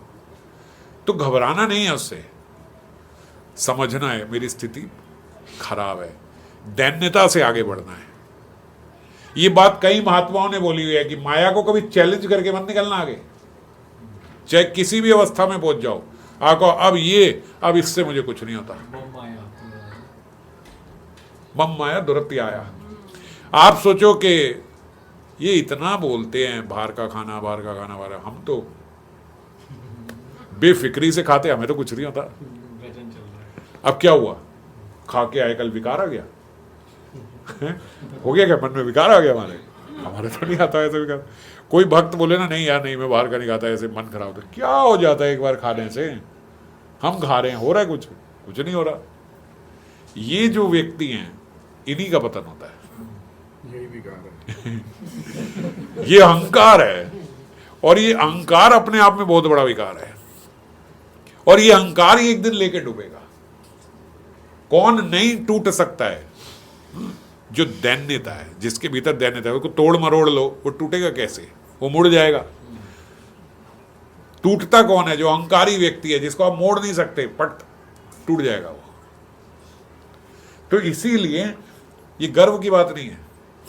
अहंकारी व्यक्ति को समझना चाहिए कि दैन्यता से रहे। अगर सारे संत ये बात बोल रहे हैं कि बाहर खाना नहीं खाना है, बाहर खाना नहीं खाना है, तो बाहर के खाने को खिलवाड़ मत समझो।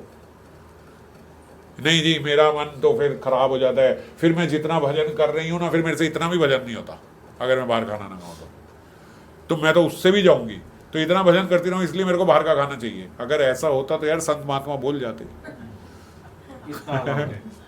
इतनी तो उनकी भी स्थिति है कि वो समझ के इतना भी बोल जाते कि ऐसा कर लो। हमारी सबसे बड़ी समस्या जो अनट्रेस्ड है भक्तों की, वो क्या है कि वो सोचते हैं कि जो मेरा मन नहीं लग रहा है, उस मन को अगर मैं थोड़ा विषय दे दूं तो वो भजन में लग जाएगा। यही सबसे बड़ी गलती है। विषय देने से भजन कभी नहीं बढ़ता, विषय देने से विषय ही बढ़ता है।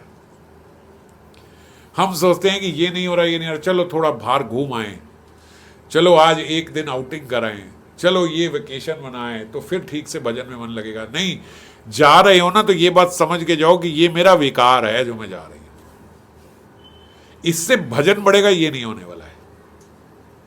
समझ गए? जो मन नहीं लग रहा है उस मन की पूर्ति विषय से करो और कहो कि बड़े भजन।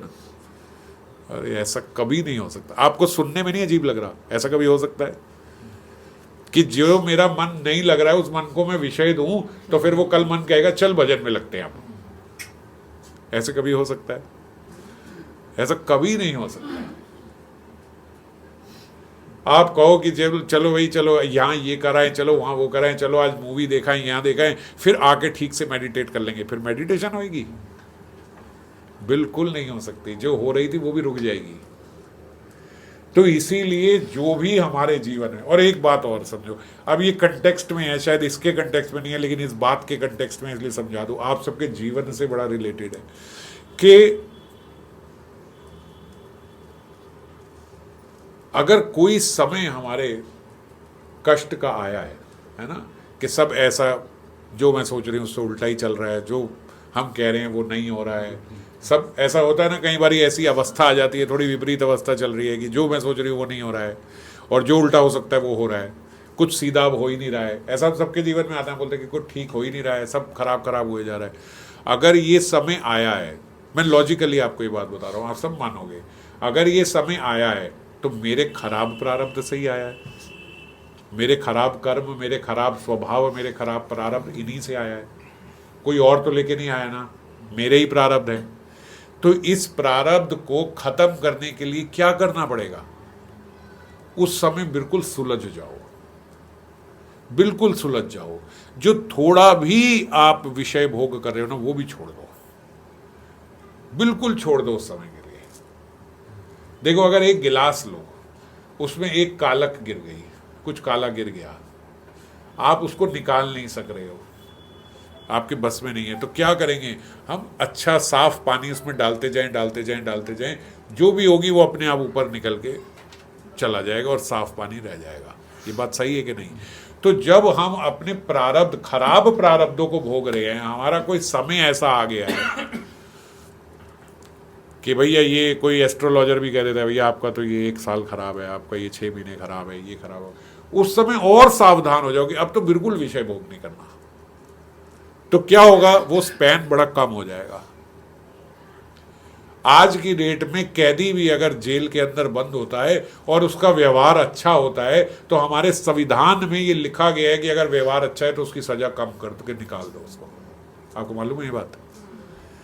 तो अगर अच्छा उसका व्यवहार है जेल के अंदर, तो भी उसके व्यवहार को देख के उसको जेल से निकाल दिया जाता है। जब हमारे भौतिक संसार में ये व्यवधान है, ये संविधान है, तो अध्यात्म में नहीं होगा क्या? तो अगर आपको अपना बुरा समय खत्म करना है तो समझ लो कि विषय भोग छोड़ दो। और अगर कोई सोचे कि नहीं, अभी मेरा टाइम बहुत खराब चल रहा है, अभी मेरे को थोड़ी छूट दे दो, इस टाइम मेरे को मत बोलो कि व्रत रख ले, इस टाइम मुझे अभी मत बोलो कि मेडिटेट कर ले, इस टाइम अभी मेरे को आज्ञा दे दो, मैं थोड़ी माला कम कर लूँ। ये भक्त बोलते हैं कि प्लीज़ अभी मुझे परमिशन दे दो, मैं थोड़ी कम माला कर लूँ, ये मेरा बहुत टाइम खराब चल रहा है, अभी मेरे से इतनी माला नहीं हो रही, अभी मेरे से कुछ मेडिटेशन है। अरे ये सब कम करते जाओगे तो ये समय कहाँ से निकलेगा? ये समय आपको और खराब कर देगा, आपको और दुखी करेगा और आपको और भोगना पड़ेगा। आप बात समझ नहीं रहे हो, आप उल्टे चल रहे हो। आप कह रहे हो यार डिप्रेशन हो रहा है, इतना सब खराब चल रहा है, सब उल्टा चल रहा है, कम से कम मुझे आप आज्ञा दे दो कि मैं कम से कम 4 दिन कहीं बाहर घूम के आऊँ, कुछ तो ठीक करूँ। मुझे डेस्परेटली हॉलीडेज चाहिए, वेकेशन चाहिए, बाहर जाना है। प्लीज़, मैं वैसे नहीं कहती, वैसे नहीं जाती, मगर अभी जाना है क्योंकि अभी बहुत टाइम खराब चल रहा है, अभी मुझे ये करने दो, अभी मुझे भजन कम की आज्ञा दे दो, ये दे दो। तो अब ये सब बताओ, अब इससे कैसे खत्म होगा? जैसे उल्टी दिशा में भाग रहे हैं, ऐसे होता है। अब कैदी है, वो कहे यार अभी मेरे साथ बड़ा खराब हो रहा है, सुबह उठाते हैं, ये करते हैं, वो करते हैं, ये करते हैं, मुझे एक आज्ञा दे दो, मैं अपने जेलर का एक खून और कर दूंगा। ये एक और करने दो क्योंकि ये बहुत तंग कर रहा है, फिर उसके बाद मैं ठीक हो जाऊंगा, उसके बाद सब उसके बाद सुलझने वाला है उसका जीवन। एकदम विपरीत दिशा। समझ रहे हो ना? विपरीत है। ऐसे ही हम अपने जीवन में कर रहे हैं। अरे जिन विषय भोगों को आप भुगत रहे हो, उसी भुगतते समय आप कह रहे हो कि विषय भोग थोड़ा और कर लेने दो, अभी और करने दो, इस वक्त मत रुको। हम भगवान से भी प्रार्थना करते हैं, भगवान अभी इतना स्ट्रिक्ट मत हो, अभी मेरे को विषय भोग कर लेने दो, अभी मेरे को जो खाना है खा लेने दो, सब ये कर लेने दो, ये सब मैं बाद में करता हूं, थोड़ा एक बार समय ठीक हो जाए फिर मैं ये सब प्रैक्टिस करूंगा। नहीं, गलत कर रहे हो। लॉजिकली समझो, आप बहुत गलत कर रहे हो। आप अपना अब ये स्पैन और बढ़ा दिया आपने। बुरे से बुरे व्यक्ति को भी इस समय तो सोचना चाहिए कि इस समय मैं बुरे काम बंद कर दूं। जब आप पकड़े गए हो, आपको पुलिस ने पकड़ लिया है, सब कुछ कर लिया है, दंड दिया जा रहा है, तब तो समझोगे भैया आप अपना स्वभाव सही कर लो, अब निकलने का यही तरीका है, अब छोड़ दो ये। और भक्तों के जीवन में कष्ट आता ही इसलिए है, इसीलिए भगवान कष्ट देते हैं कि इसकी ये चीजें खराब हैं, ये सही टाइम में तो छोड़ेगा नहीं, इसको कष्ट दो। इसको कष्ट देंगे तीव्रता से, जो चीजें इसने अगले 5 साल में छोड़नी थी 5 महीने में छुड़वाऊंगा, और 5 महीने में जब छोड़ जाएगा भगवान कष्ट हर लेंगे, चलो बस हो गया काम कष्टों का। समझ गए? इसीलिए कभी ये गलती मत करो कि जब विपरीत समय चल रहा है तो विषय भोग और करें। उस समय पक्के हो जाओ कि अब तो बिल्कुल नहीं करना विषय भोग, अब तो और ध्यान करना है, अब तो और स्मरण करना है, अब तो और नाम लेना है। खराब समय आ रहा है और नाम लो, और खराब समय आ रहा है और नाम लो। आपकी ऐसी अवस्था हो जाए ना कि माला पकड़ी भी नहीं जा रही तो भी नाम लेते रहो, आप मुंह से बोल भी नहीं पा रहे ना तो भी मन में नाम करते रहो, क्योंकि यही बचाने वाला है। ये करने से मूकम करोति वाचालम, आप नहीं आज बोला जा रहा है, कल बोल भी पाओगे, कल पकड़ भी पाओगे, कल सब कुछ कर पाओगे। और यही हम बहुत बड़ी गलती करते हैं सब, कि जब बारी आती है खराब समय की, उस समय हम भजन सबसे पहले छोड़ देते हैं, और भजन छोड़ने से हमारा वो समय और लंबा हो जाता है, और फिर और छोड़ दोगे तो फिर वही जीवन बन जाएगा आपका। आप कहाँ चले गए? अपने पैर पे आपने खुद कुल्हाड़ी मार ली है ना। तो इसीलिए एक खून की सजा मिली हुई है आपको, अब दूसरा कर दो, तीसरा कर दो, चौथा कर दो, बोले एक बार निकल जाऊं ना फिर नहीं करूंगा। आप समुद्र के सामने खड़े और कहो कि एक बार ये लहरें आना बंद हो ना, फिर उसके बाद मैं सही से करूंगा। कभी लहरें आना बंद होंगी? नहीं होंगी। अब क्या बात कर रहे हो कि ये करने थे, ये करने थे। तो इसीलिए कष्ट के समय में और भजन करो, विपरीत समय आया है तो और ध्यान लगाओ, क्योंकि हमारा ये स्वभाव, हमारा ये भाव ही जल्दी से इसको समेट देगा।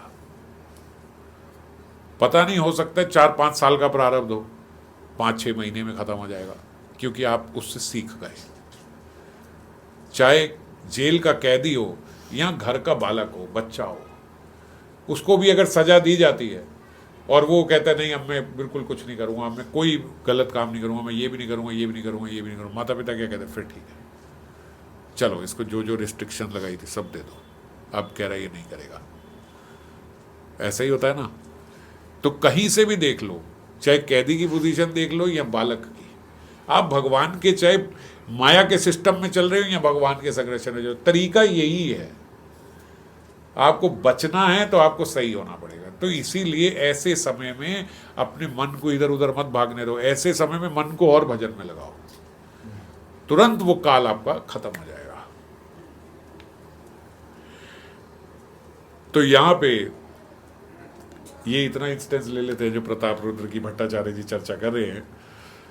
तो भट्टाचार्य को महाप्रभु ने बोला कि देखो भाई भट्टाचार्य जी, अगर आप यही सब बातें मेरे साथ आप करते रहोगे तो फिर मैं यहां से चला जाऊंगा, आप मुझे दोबारा देखोगे नहीं। आप कहो कि मैं मिल लूं, वो तो हो नहीं सकता, मैं यहां से चला जाऊंगा, इसलिए मुझे अब इसके बाद दोबारा बोलना भी मत मिलने के लिए। भय पान सार्वभौम नील घरे गेला, डर के सार्वभौम भट्टाचार्य जो है वहां से अपने घर चले गए कि यार मेरे कारण भगवान को ऐसा हो रहा है कि वो कह रहे तुम मुझे नहीं देख पाओगे। वो डर गए इस बात से कि कहे महाप्रभु यहां से ना चला जाए, तो डर के वो अपने घर चले गए। और उसी समय प्रताप रुद्र जो है वो जगन्नाथपुरी मंदिर में पहुंचे, मंदिर में दर्शन करने के लिए जगन्नाथ जी के। और वहां पे उनके साथ कौन आए? रामानंद राय। अब रामानंद राय तो बोल ही रहे थे ना कि मैं 10 दिन में पहुंचता हूं। राजा कौन है? प्रताप रुद्र। प्रताप रुद्र के राज्य में ही तो वो वहां पे चीफ मिनिस्टर थे, वहां पे सब कुछ संभाल रहे हैं। तो अब वो राजा के पास आए और उन्हें पता लगा कि राजा जगन्नाथ मंदिर में है, वो भी जगन्नाथ मंदिर में साथ साथ चले गए। ये उपयुक्त समय इनसे बात करने का। तो रामानंद राय उनके साथ साथ वहां पे चले गए। अब नहीं सॉरी, रामानंद राय जो हैं वो मंदिर में उनके साथ उस समय नहीं गए, वो पहले महाप्रभु से मिलने चले गए। आए जगन्नाथपुरी में उनके साथ ही, राजा के साथ ही, मगर राजा गए जगन्नाथ मंदिर में दर्शन करने और रामानंद राय गए महाप्रभु के दर्शन करने। और श्रीमन महाप्रभु को रामानंद राय जब मिले तो बहुत आपस में उनका जो मिलन होता है उसमें बहुत क्रंदन हुआ, रोने लगे दोनों एक दूसरे को देख के प्रेम पूर्वक। और महाप्रभु को उन्होंने कहा कि सर्वभक्त गणेर मन हाइला चमत्कार। सारे भक्तों के साथ, सारे भक्तों ने जब देखा कि रामानंद राय के साथ इस प्रकार का इनका मिलन हो रहा है तो सबको बड़ा चमत्कार लगा कि अभी अभी तो राजा से मिलने को मना कर रहे थे और अभी जो है ये रामानंद राय से, अब रामानंद राय भी तो मिनिस्ट्री के ही हैं, और ये इनसे तो ऐसे मिल रहे हैं और अभी उनके लिए तो ऐसे कर रहे थे कि बिल्कुल इनसे मिलना नहीं है, ये नहीं कहें। और जब अब, और क्योंकि हम जानते हैं कि रामानंद राय जो हैं वो तो बिल्कुल सब, और वैसे भी अब तो रामानंद राय सब छोड़ के आए हैं, सारा कुछ छोड़ के आए हैं ये वहाँ से बात करके। तो ये चर्चा जो उनकी हो चुकी है ये बाद में आएगी, लेकिन अभी रामानंद राय उनसे चर्चा कर चुके हैं, राजा प्रताप रुद्र से उनके साथ ही आए चर्चा करते हुए और अब यहाँ पे आ गए। तो राय कहे तुम्हार आइन राजा के कहिला, तुम आपकी आज्ञा जो है, तुम्हार आज्ञा राजा के कहिला। मैंने महाप्रभु ने क्या आज्ञा दे के आए थे उन्हें, रामानंद राय को, कि ये सब छोड़ छाड़ के मेरे पास आ जाओ जगन्नाथपुरी में, अब तुम ये सब छोड़ दो राजपाट। तो राय कहे तुम्हार आज्ञा राजा के कहिला, तुम्हार इच्छाए राजा मोर विषय छाड़िला। मैंने आपकी बात राजा को बताई तो राजा ने खुश होके मेरी ओर देखा और ये मुझे बोला कि ठीक है ये छोड़ दो। आमी कही आमा हईते ना है विषय, चैतन्य चरणे रहो यदि आज्ञा है। रामानंद राय ने राजा प्रताप रुद्र से बोला कि आमी हईते ना है विषय, अब मैं ये इन विषयों में रहना नहीं चाहता हूं। क्यों?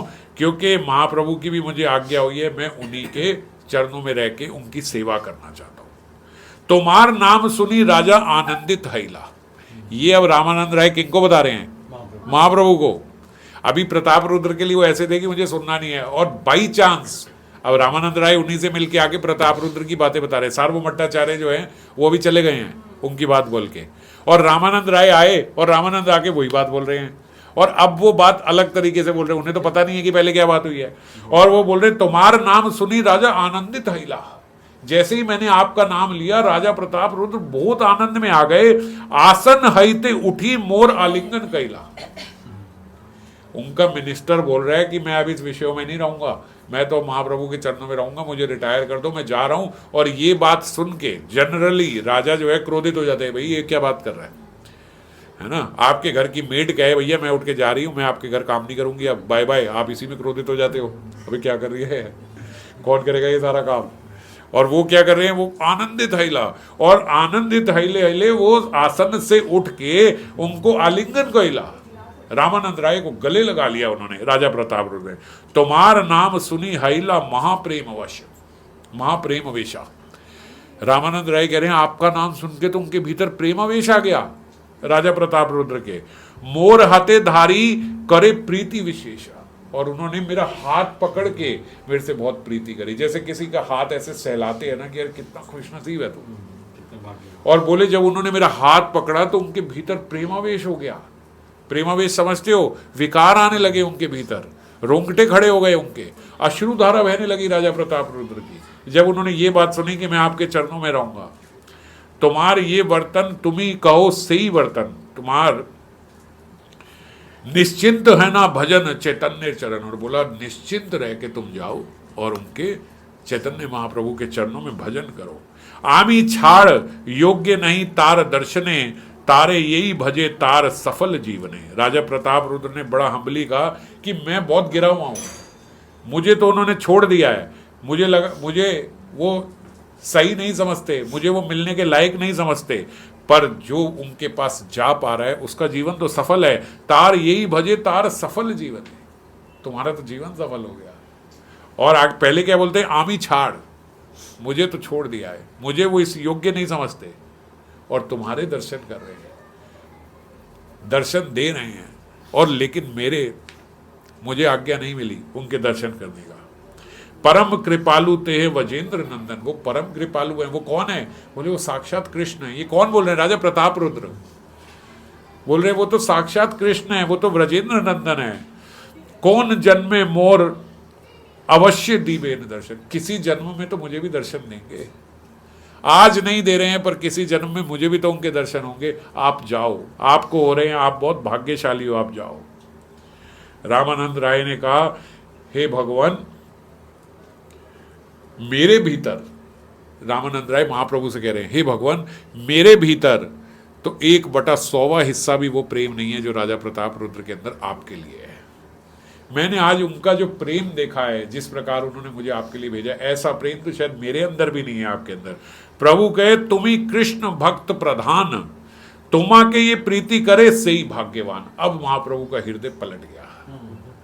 वो बोल रहे हैं आप तो भक्त प्रधान हो, आप तो भक्तों में उत्तम भक्त हो, और तोमा के जो प्रीति करे से ही भाग्यवान। जिसकी प्रीति आपसे हो गई है वो तो बहुत बड़ा भाग्यवान है।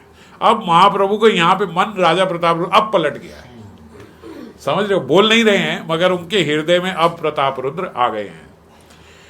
तोमाते ये एता प्रीति हैला राजाकार, तुम्हारी ये जो प्रीति हुई है ना राजा से, एई गुणे कृष्ण तार करीबे, एई गुणे कृष्ण तार करीबे अंगीकार। सिर्फ इसी गुण की वजह से देखना कृष्ण उन्हें एक दिन मिल जाएंगे। सीधा नहीं बोल रहे अब मैं मिल जाऊंगा, मैं कृष्ण ही तो है वो। अब ये नहीं कह रहे, बोल रहे यही गुण है, इसी गुण की वजह से अब देखना रामानंद राय उन्हें साक्षात कृष्ण के दर्शन होंगे। कृष्ण उन्हें मिल जाएंगे।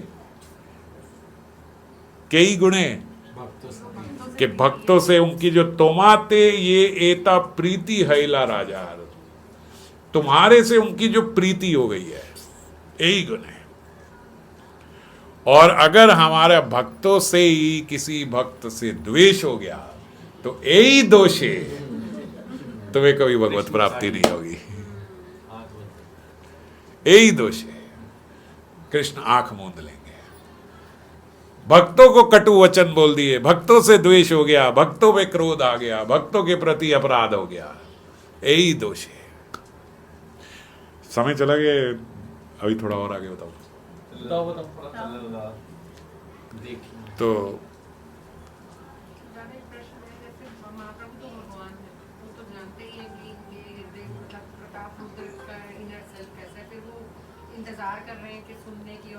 ये भगवान की लीला है। वो उसमें कई भगवत्ता नहीं दिखाते, कई भगवत्ता नहीं दिखाएंगे। वो देखो वो ऐसे तो भगवान भी कौन से सन्यासी हैं, वो तो भगवान है, मगर पूर्ण रूप से सन्यासी का जो वेश है वो सन्यासी के वेश की तरह ही रहेंगे।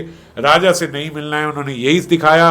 और उसके बाद राजा का जब ऐसा प्रेम देख रहे हैं तो अब उनके हृदय में उनके लिए जगह बन गई है, और जगह बन गई है। इसी के लिए उन्होंने बोला यही गुण है। अब कृष्ण जो हैं तार कोरी वे अंगीकार, अब वो उनका जरूर अंगीकार करेंगे, सर्टेनली वो उसको बिल्कुल अपना लेंगे कृष्ण को। और जब हमारा भक्तों के प्रति अपराध होता है, देखो भगवान को कौन सी चीज रुष्ट कर सकती है।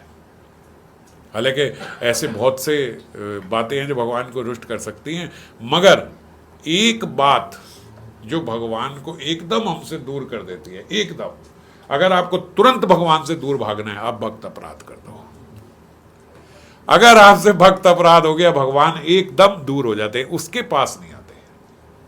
और कोई आपसे गलती हो गई, आपसे सेवा में अपराध हो गया, आपने व्रत का कोई अपराध हो गया, नहीं रख पाए, ऐसा कर दिया वैसा कर दिया, आप धाम में गए वहाँ आपसे कोई अपराध हो गया, 32 सेवा अपराध है वो आपसे हो गए, सब क्षम्य है, सबकी विधि है, क्षमा हो जाएगा।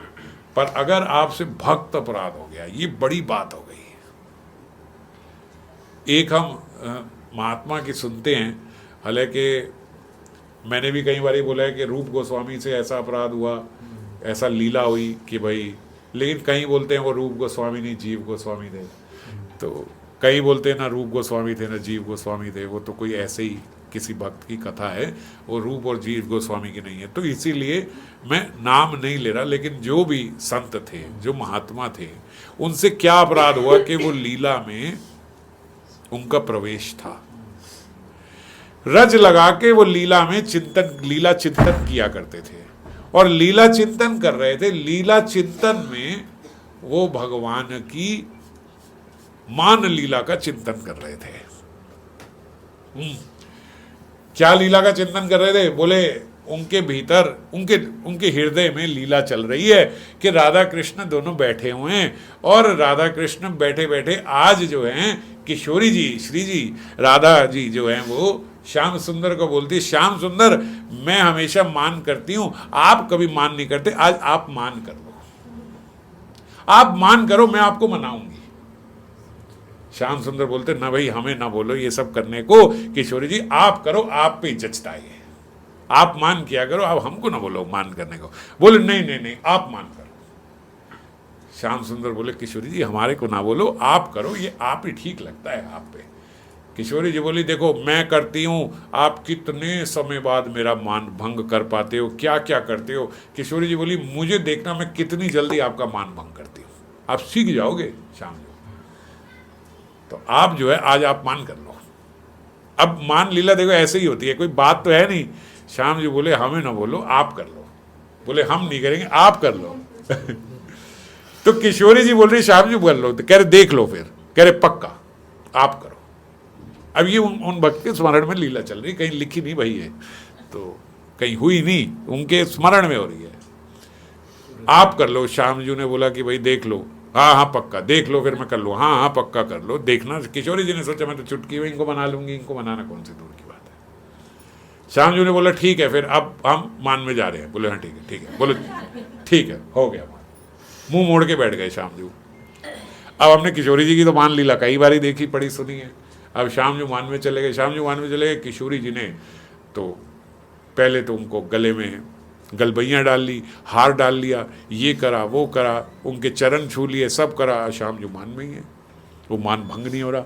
किशोरी जी ने सोचा था मैं तो बड़ी जल्दी से इनका मान भंग कर दूंगी। करते करते करते बड़े प्रयोजन किए, भैया ये करे वो करे, ये करे, ऐसे करे वैसे करे, अब मान भंग ही नहीं हो रहा है। अब मान भंग नहीं हो रहा। किशोरी जी ने कहा ये तो बड़ी बात हो गई। अब मान का भी ना एक नियम होता है, जब किशोरी जी मान में जाती है ना, मान के नियम बने हुए हैं, दोनों ने मिलके बनाए हुए हैं कि भाई किशोरी जी आप मान में जाओगे तो चाहे कितना भी मान हो, लेकिन जब सूर्य ढल जाएगा, जब रात होने को आई है, आपको अपने घर को जाना है बरसाना, तो वहां को जाने से पहले आपको अपना मान भंग करना ही होएगा। ऐसे नहीं कि हम मान में चली जाओ, ऐसे कभी नहीं करोगे। तो दिन में मैं आपको मनाऊं कितना आप ना मानो, लेकिन अंत में तो आपको मान के ही जाना है। ये मान की, आप कोई भी मान लीला देखो ना, ये एक नियम है उनका कि अगले दिन पे नहीं जाएगा मान जो है, समझिए। तो यही तो लीला है, तो इसलिए आनंद होता है कि भैया मना रहे हैं, लेकिन ऐसे नहीं कि चली गई वो मान में। अब श्याम जी को है, इनको ये सब अभी सीखे नहीं है, ये तो अभी कभी जाते नहीं, आज चले गए मान में। अब ये मान में गए गए गए भैया, शाम हो गई, शाम को जाने का समय आया, श्याम जी मान में ही चले गए अपने घर। किशोरी जी बड़ी उदास हो गई, भाई ये तो इन्होंने नियम ही तोड़ दिया, ये तो नियम ही नहीं था। चलो मैं नहीं मना पाई, मैं हार गई, तो मैं हार गई तो कम से कम तब भी बात तो करके जाते, ऐसे कैसे चले गए ये तो बहुत खराब बात हो गई, आज ये ऐसे ही चले जाएंगे। अब पूरी रात किशोरी जी को नींद नहीं आई, ये बड़ी खराब बात हो गई। आज तो श्याम जी ऐसे तो कभी भी नहीं थे, बात ही नहीं करके गए, कुछ हुआ ही नहीं। अगले दिन फिर श्याम जी आए, जब वो आए तो उन्होंने कहा अब बताती हूँ इनको, कल इन्होंने सारे नियम तोड़ दिए। और जब वो वहाँ आके बैठे तो श्याम जी अभी भी मान में, वो मान में बैठे। किशोरी जी ने कहा भाई ये तो हद कर दी तुमने, हम तो एक क्रीड़ा कर रहे थे, ऐसी तो कोई मैंने बात भी नहीं करी थी कि आप मान में चले जाओ। श्याम जी फिर मुंह मोड़ के बैठे, बात ही नहीं करे। बोले ये कैसा मान हो गया, आपने तो नियम ही तोड़ दिया। एक तो कल जाना नहीं चाहिए था, ऐसे पूरी रात में सो नहीं पाई, इतनी अधीर रही, और आप अभी आए हो और अभी आप फिर मान में हो, ये क्या बात हो गई। अब फिर नहीं मान रहे हैं, अब नहीं मान रहे हैं। बड़ा प्रयास कर रही किशोरी जी इनको मनाने का, मनाती रही, पूरा दिन है गया। पूरे दिन के बाद शाम जी फिर मान में घर चले गए। किशोरी जी कह रही हद हो गई है, तो आज तक कभी ऐसा नहीं हुआ कि 2 दिन हो गए, ये तो बात ही नहीं हो रही है, ये तो गलत हो गया। अब किशोरी जी को बड़ा विरह ताप हुआ, और विरह ताप में कि भैया 2 दिन कोई बात ही नहीं, कुछ नहीं। बोले उनके विरह ताप में एक अश्रु किशोरी जी का उनकी आंख से नीचे गिर गया, और बोले जैसे ही ब्रजभूमि पे गिरा तो ब्रजभूमि पूरी तापित हो गई। और वो तापित भूमि जो है, बोले जमुना वहाँ बह रही थी, जब जमुना में गई यही ग्रीष्म, उनका गर्मी जो है, जब वो जमुना में गई तो जमुना का नदी इवेपोरेट होके उबलने लग गया, पानी ऊपर जाने लगा, जमुना जी निकल के आई, यमुना मैया आई। यमुना मैया ने किशोरी जी को बोला, किशोरी जी ऐसा किसके भीतर ऐसा विरह आ गया है? किशोरी जी को देखा तो उन्हीं के भीतर। किशोरी जी आपके भीतर ऐसा विरह तो पताल लोक में भी नहीं आता, कहीं भी नहीं आता। किसी के भीतर मैंने ऐसी ज्वाला नहीं देखी, नरकों में भी आदमी के भीतर ऐसी ज्वाला नहीं आती जिस ज्वाला से आपका अश्रु आया है। ये कैसी ज्वाला है? आप बताओ, आपको क्या कष्ट है? बोले श्याम जी जो हैं ये ऐसे ऐसे सारे नियम तोड़ के 2 दिन से बात नहीं कर रहे, मान लीला में चले गए और कोई बात नहीं, कोई चीज नहीं, कुछ नहीं, और इसी प्रकार से घर चले गए। सारी बात बताई। यमुना ने कहा ये तो बड़ी गलत बात है गई। अब यमुना मैया जो है ना, बोले ये यमुना जी जो है तो प्रियसी ठाकुर जी की। वो अब क्या वर्ण है यमुना जी का? श्याम वर्ण ही है। बोले ये बिल्कुल हूबहू श्याम जी सी दिखती है, पर श्रृंगार इनका तो स्त्री वाला है।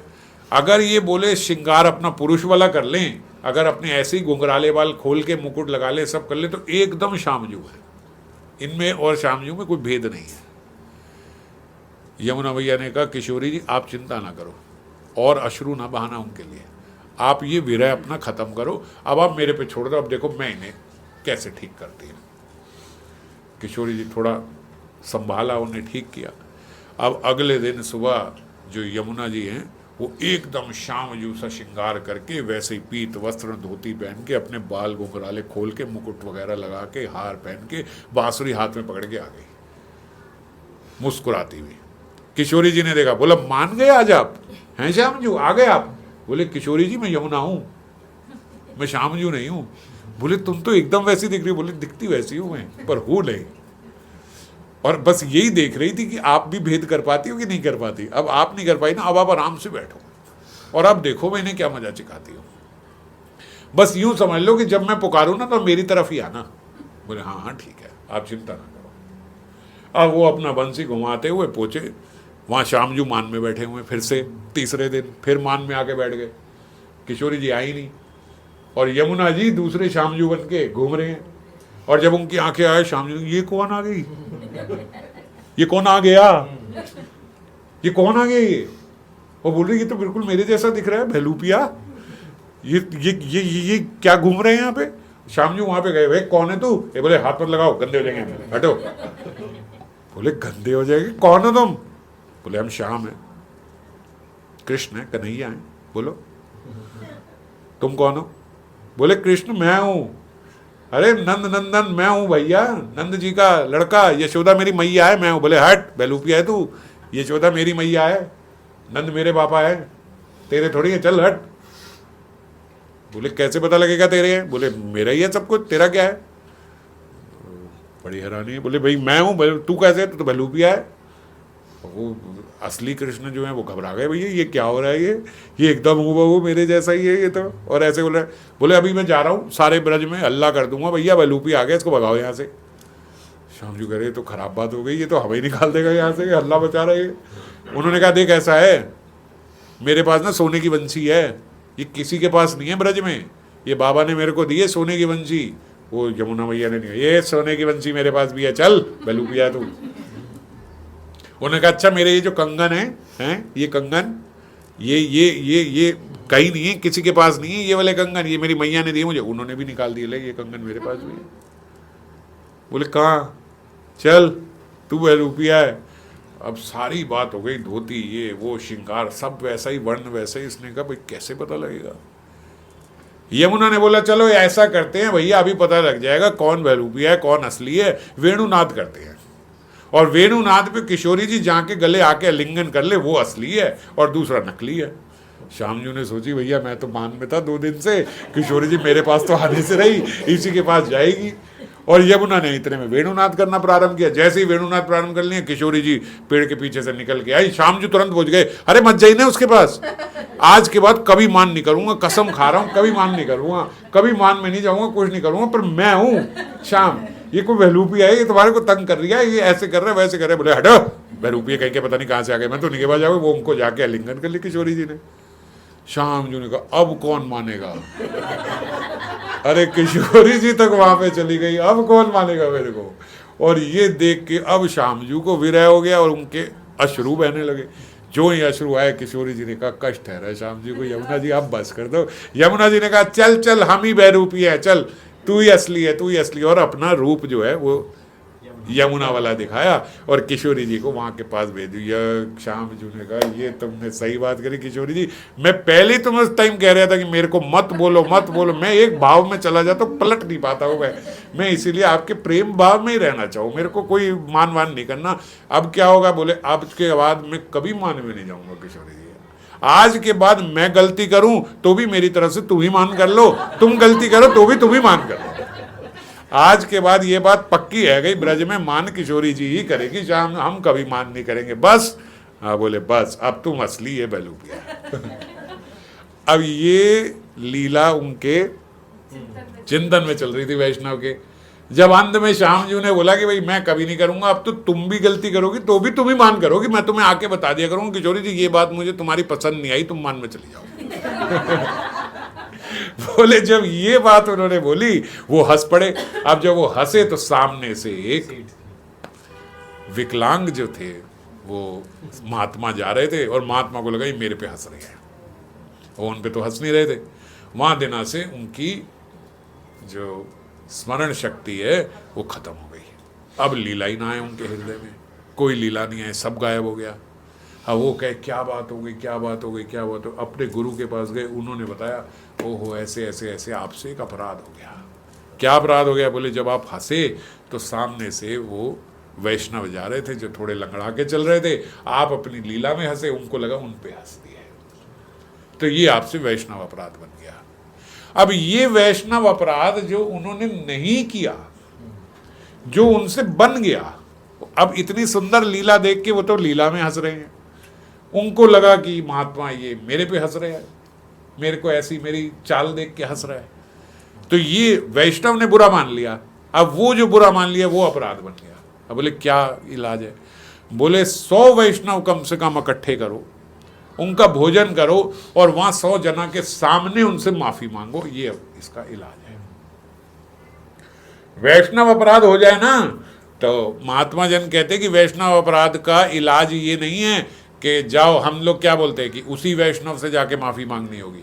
बोले एकांत में जाके माफी नहीं मांगनी होगी, 50-100 वैष्णवों के सामने उनसे माफी मांगनी होगी कि मैंने आपके लिए ऐसा ऐसा सोचा, मुझसे अपराध हो गया, मैंने आपके साथ ऐसा ऐसा किया, मुझे क्षमा कर दो, मेरे से अपराध हो गया, तब माफी मिलती है वैष्णव अपराध की। और उन्होंने कठोर नियम बताए हैं।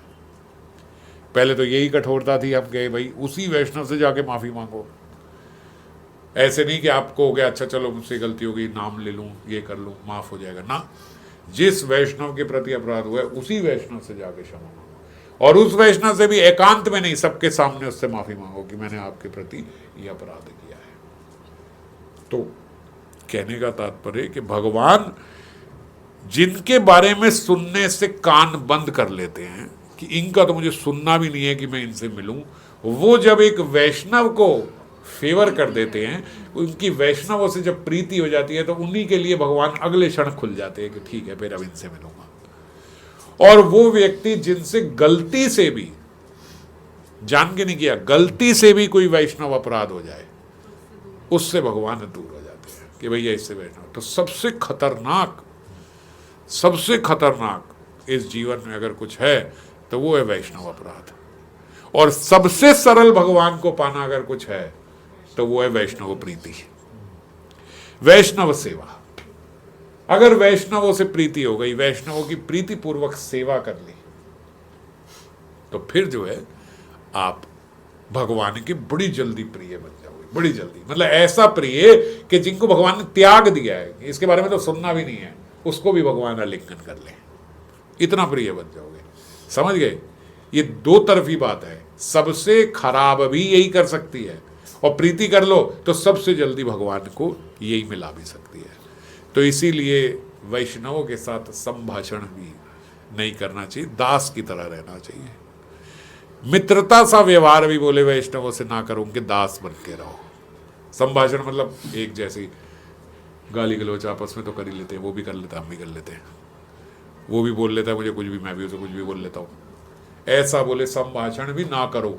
ये अपराध अभी है नहीं, क्योंकि मित्रता में आप लोग बोल रहे हो, पर किसी दिन उसको वो बात बुरी लग गई तो।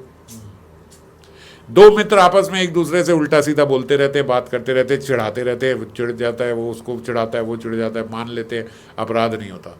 किसी एक दिन ऐसा होता है किसी का मूड नहीं है, आपने वही मजाक कर दिया, वो उसको बुरा लग गया, है ना। आपको यार मैं तो रोज ही ऐसी बातें करता हूँ, आज क्या हो गया, अब आज बुरा लग गया ना। तो इसीलिए बोला जाता है संभाषण भी नहीं, उनके तो दास की तरह ही रहना चाहिए वैष्णवों के साथ। तो इसीलिए वैष्णव प्रीति, वैष्णव सेवा, ये करने से भगवान अति शीघ्र मिल जाते हैं। और किसी वैष्णव को आपने रुला दिया, किसी को दुखी कर दिया, किसी से द्वेष कर लिया, किसी से ईर्ष्या है आपकी, तो समझो भगवान अभी आपसे तो आंखें मूंदे बैठे हैं, अभी बहुत दूर है आपसे। आपके तो नाम आने में भी भगवान कान बंद कर ले, ऐसी हो। और बचने का क्या तरीका है, उसी वैष्णव की प्रीतिपूर्वक सेवा कर लो, बच जाओगे।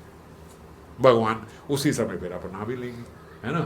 तो इसीलिए यही बात ध्यान रखें। महाप्रभु का सबसे विशेष जो है आज के सत्र में भी हम देख रहे हैं कि यही है, सब लोगों को एक शिक्षा जो उन्होंने दी है कि एक तो जो भक्त हैं वो स्त्री से बच के रहे, विषयी लोगों से बच के रहे, विषय वार्ताओं से बच के रहे, और उसके अलावा जो वैष्णव जन हैं उन वैष्णव जन की सेवा करें और उनके प्रति अपराध से बच के रहें।